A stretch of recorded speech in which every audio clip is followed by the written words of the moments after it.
Hello and welcome to Driver's Therapy. In today's video, we're going to be talking about the ASE A4 test, suspension and steering. Now, I just took this test last week and I passed, and to be honest with you, it was a little hard, so I'm happy that I passed.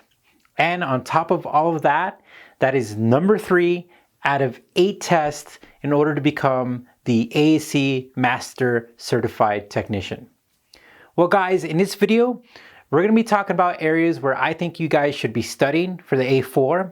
I'm also going to talk about studying tips and how to use a study guide, but not just how to use a study guide in a general sense, but kind of my spin on it.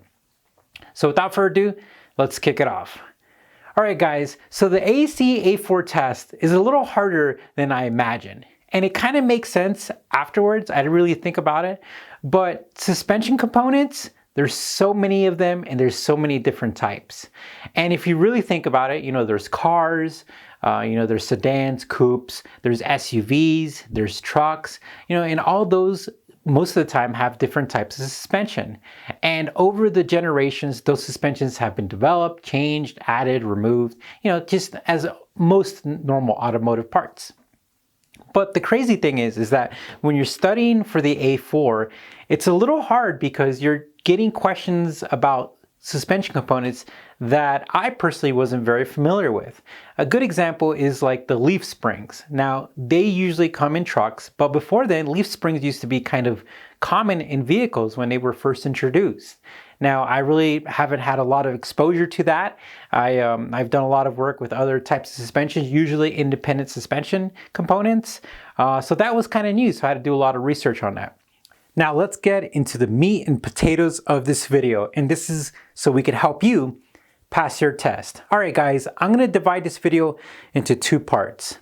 And the first part is going to be the alignment and alignment angles, and then steering and suspension components. So let's go ahead and kick it off with the alignment and the alignment angles. Now, I've done an alignment at the trade school that I went to. I've also hovered over people doing alignments on my car.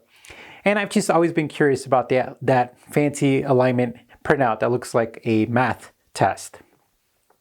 Now, the cool thing about alignments is that they're going to really help you understand the alignment angles. And the reason why is because the alignment is going to show you the components that impact those angles. Now, let's talk about a few of the angles. We have caster, we have toe, we have camber, we have a thrust line, geometry line, and of course, all of those are all interconnected. Now, the important thing about understanding the components that impact those angles is also understanding when they're out of specification. So of course you have positive and negative toe, or you have negative and positive camber. One of the most popular ones, of course, is negative camber with, cars with their wheels sticking out, flushed into their fenders. And the great thing about it is that when you're studying for this test, you're going to want to make note cards, and you're also going to want to draw, test your drawing abilities. You're going to want to draw a tire, you're going to want to draw like toe in or toe out, and you're going to write what happens if a vehicle has excessive toe out or if a vehicle has excessive toe in, and what the characteristics of the car is as far as handling, as far as tire wear. Now, one of the biggest real life applications is tire wear. Now, when you have certain camber, you're going to have either inner tire wear or outer tire wear, but you've also heard of feathered tires. Like, what type of angle is going to impact that? And that's typically toe. So those are going to be good things to understand and to get ready for the test. And I highly recommend to have note cards so you could research them, and not only that, so you could study them so you don't get them confused.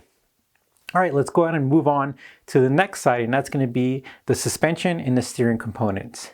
Now, you're going to really want to get real well versed with the different type of suspension components. As earlier I talked about, there's just all types, and there's all types of variations and configurations. You're going to want to be looking out for the ones that you don't know. So when you're looking at your study guide, or you're taking those fancy practice tests online, or if you paid one through ASE, you're going to want to, when you run into a suspension system, either via an illustration or it's in a paragraph, you're going to write down and be like, hey, all right, what is a torsion bar? How does a torsion bar work? Where is it located? What does it impact?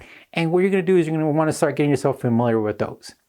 One of the fun things I did, and this is just kind of like a sidebar, is that when I was driving around and my test was up, I would be looking at people's rear suspension.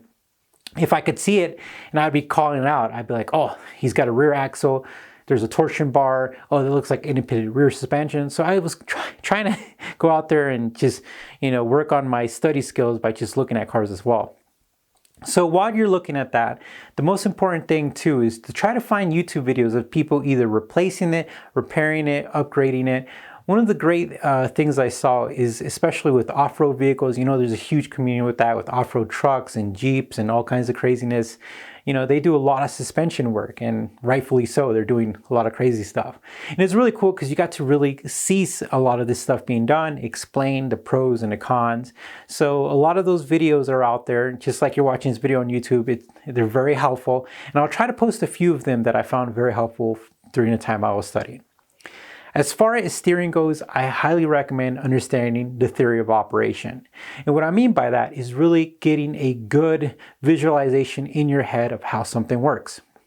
Now, let's talk about our rack and pinion system. Now, what I did is I try to look for animations on YouTube. I found some cutaway pictures, and I really try to get an idea of how the whole system works while it's operating. When you're turning the steering wheel to the left, when you're turning the steering wheel to the right, how the fluid works through the inners of that power steering system, and understanding how the seals work and everything. And what happens is that when you're taking a test and you run into a question, either troubleshooting or a noise or a fluid loss or something like that, or you're having binding or something like that, you're able to really use your head and try to visualize it. And then you'll be like, it's kind of logical that if this component wasn't working or if this was leaking, that would cause an issue. So really getting a grasp of it. And of course that applies to everything, but I really think it's very helpful with the steering portion of it.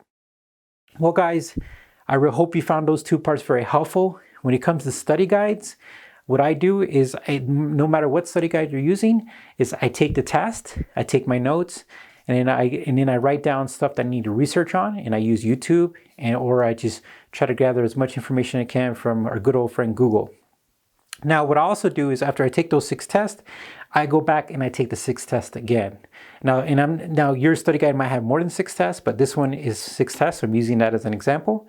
And I do that about 3 times until I'm just barely missing a few questions on a test. And at that point in time, I feel very comfortable, but to be honest with you, I didn't feel really comfortable with the steering because it's such a broad topic. But I think if you do those things on top of your experience, which you might have a lot more experience than me, I think you're going to be perfectly fine. And don't forget, ASE only offers one type of practice test, only one version. So that's it. I bought a bunch of vouchers one time and I thought I could use them, like there was 4 or 5 suspension steering tests, the A4s, but there's only one. So I get the study guide, I get the ASE practice test, I watch YouTube videos, and I make note cards. And guys, I have had a lot of success with it. Also, some of you guys have been asking questions, and I really encourage you guys to ask me anything you want. I will take the extra time to go out the way and try to figure out whatever you need help with. I will try to post some of the videos that help me out in the research of this test, the YouTube videos, and maybe they could help you out. I also invite you to subscribe. We don't just do test videos here, we do all kinds of cool stuff. Our channel is just pretty much following along with all the car adventures and car life that is going on. Well guys, I hope you guys are staying safe, stay tuned, and we'll talk to you soon.